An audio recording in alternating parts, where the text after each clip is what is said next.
नमस्कार, आप सभी के अपने चैनल जय गुरुदेव उत्तराखंड पर एक बार फिर से बहुत बहुत स्वागत है।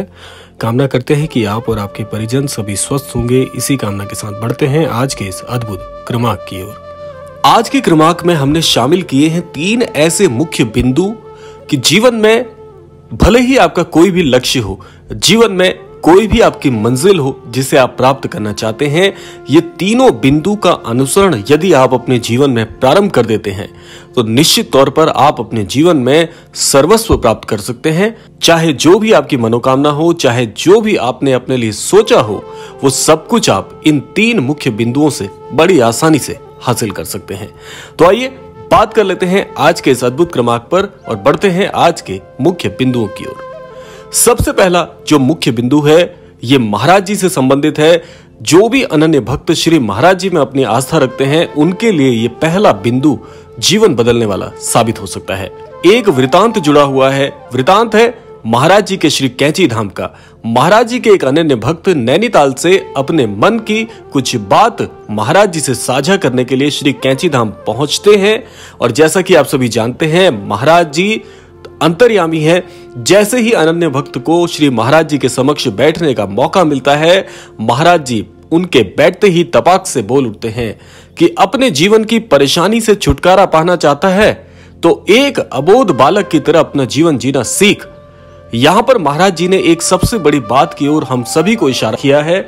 महाराज जी का कहना है कि हम जिस कर्म भूमि में जिसमें हमने जन्म लिया है, बहुत से लोग लगभग सभी अपने जीवन को इस तरीके से जीते हैं कि जैसे सब कुछ हम जानते हैं, हम बहुत बुद्धिमान हैं। इस बुद्धिमत्ता से हम अपने जीवन की हर मुश्किल को, हर परेशानी को उन पर विजय प्राप्त कर सकते हैं, जबकि ऐसा नहीं है। महाराज जी कहते हैं कि जो व्यक्ति अपने जीवन को एक अबोध बालक की तरह हंसी खुशी जीता है, ऐसा व्यक्ति जीवन में आने वाले कष्टों पर भी अपनी प्रतिक्रिया ना देते हुए सारे दिनों को एक समान मानकर जीता है, ऐसा व्यक्ति जीवन में कभी दुखी नहीं रहता। और ये बात मैं आपको 100% विश्वास दिलाना चाहता हूं कि यदि आप अपने जीवन में सभी दिनों को, सभी परिस्थितियों को समान मानकर आगे बढ़ना सीखें तो आप सभी के जीवन में कभी भी कष्ट नाम का शब्द आ ही नहीं सकता। महाराज जी इसी ओर इंगित करते हुए कहते हैं कि जिस प्रकार से एक बच्चे को उसके अच्छे और बुरे की समझ नहीं होती, वो बिल्कुल नादानी के साथ अपने जीवन में केवल और केवल सब पर भरोसा करते हुए आगे बढ़ता है, ऐसा व्यक्ति कभी जीवन में हार नहीं सकता। और यही सत्य है, क्योंकि हर परिस्थिति को जो व्यक्ति एक समान मानकर आगे चलता है, इसीलिए हर स्थिति को समान मानकर यदि हम अपने जीवन को आगे लेकर चलते हैं, हमारा जीवन निश्चित तौर पर बहुत ही अद्भुत तरीके से परिवर्तित होकर बहुत ही सुखी जीवन को प्राप्त करता है। आइए बात कर लेते हैं दूसरे मुख्य बिंदु की ओर। दूसरा मुख्य बिंदु आपको क्या सिखाता है?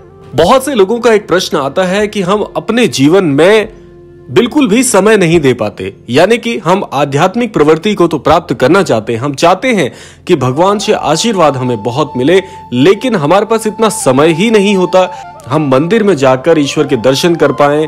ज्यादा पूजा पद्धति को अपनाना चाहते हैं लेकिन समय नहीं मिलता।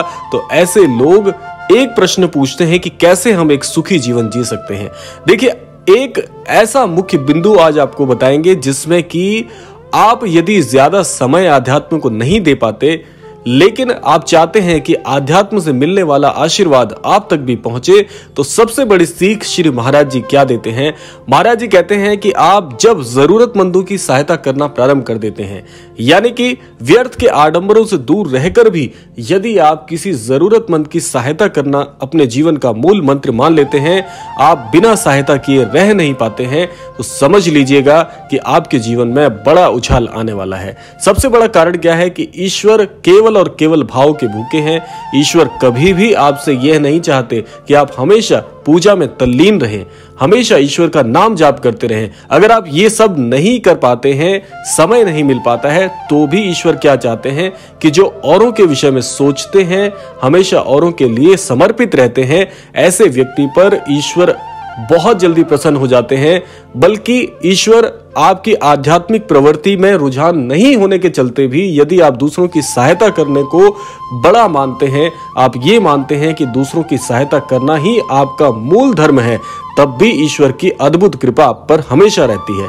क्योंकि ज्यादा सटीक सोचने वाले व्यक्ति और ज्यादा व्यवहारिक व्यक्ति दोनों ही ईश्वर को बहुत प्रिय होते हैं, क्योंकि ईश्वर जानते हैं कि यदि ये व्यक्ति अपने जीवन में ज्यादा आध्यात्मिक नहीं है लेकिन फिर भी अच्छे कार्य करता है, अच्छे पुण्य के कार्य करता है और लोगों की सहायता करने को मूल मंत्र मानता है, तो ऐसे व्यक्ति को भी ईश्वर की हमेशा विशेष कृपा मिलती है।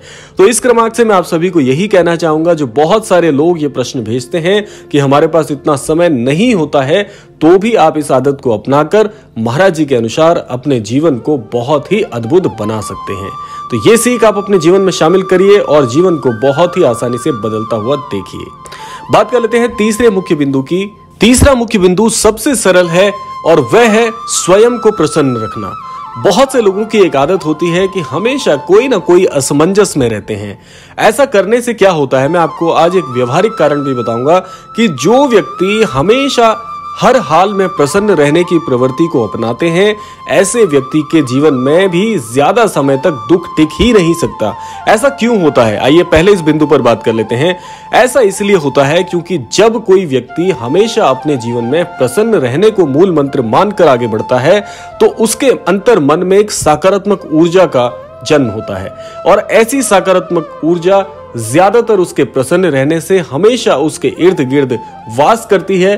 और जब बाहर से भी कोई नकारात्मकता उसके जीवन में प्रवेश करने का प्रयास करती है, तो ऐसा व्यक्ति बिल्कुल डिग नहीं पाता और उसकी जो प्रसन्नता का भाव है, उसकी जो प्रसन्नता की ऊर्जा है, यानी कि वो जो सकारात्मक ऊर्जा जिसके ओज से वह व्यक्ति ओतप्रोत है, ऐसे व्यक्ति को नकारात्मक ऊर्जा कभी भी प्रभावित नहीं कर पाती और अंततः वो नकारात्मक ऊर्जा वहीं से वापस लौट जाती है, क्योंकि ऐसा व्यक्ति सकारात्मकता के घेरे में रहता है। इसीलिए आपने बड़े बुजुर्गों को कहते हुए सुना भी होगा कि हमेशा प्रसन्न रहना चाहिए, हमेशा आपके चेहरे पर एक मंद मंद मुस्कान होनी चाहिए, क्योंकि ये आपकी सकारात्मक प्रभाव को दर्शाती है। जो भी व्यक्ति आपसे मिलता है, जो भी व्यक्ति आपको देखता है और आपकी उस मंद मंद मुस्कान से वह व्यक्ति भी स्वतः ही सकारात्मक हो जाता है। तो आप सोचिए कि स्वयं को प्रसन्न रखते हुए भी आप दूसरों को कितना प्रभावित कर रहे हैं। आपसे लोग सीखते हैं, आपसे अपेक्षाएं रखते हैं, क्योंकि वे जानते हैं कि यह अमुक व्यक्ति हर हालात में प्रसन्न रहता है, तो इससे अपने जीवन में कुछ बड़ी सीख हमें प्राप्त हो सकती है। तो आप देखिए, प्रसन्न रहने के भी इतने फायदे हैं, तो इसीलिए आप जीवन में हर स्थिति में स्वयं को खुश रखना सीखिए, क्योंकि जब आप स्वयं को खुश रखेंगे तो ये ब्रह्मांड हमेशा आपको ऐसी ही घटनाओं से हमेशा प्रभावित रखेगा। आपके जीवन में हमेशा ऐसी सकारात्मक घटनाएं होती रहेंगी जो कि आपके लिए सुखद होंगी और आपके जीवन को बहुत ही अद्भुत बना देगी। तो ये थे आज के वो 3 मुख्य बिंदु जिनको यदि आप जीवन में अपनाएं, बहुत सरल है ये, इसमें कोई जटिलता नहीं है, तो आप पाएंगे कि आपके जीवन में हमेशा आप प्रसन्न भी रहेंगे, सुखी भी रहेंगे और सौभाग्य को भी आकर्षित करेंगे। आशा करते हैं क्रमांक आप सभी को अवश्य ही पसंद आया होगा। इसी क्रमांक के साथ समय आ गया है विदा लेने का भी। विदा लेने से पूर्व समय है प्रार्थना का। यही प्रार्थना करना चाहूंगा कि श्री महाराज जी सभी को सन्मति और सद्बुद्धि की प्राप्ति कराएं, इस संपूर्ण सृष्टि का, इस संपूर्ण लोक का कल्याण हो। इसी कामना के साथ विदा लेते हैं, मिलते हैं अगले क्रमांक में। तब तक के लिए जय श्री राम, जय गुरुदेव, जय उत्तराखंड।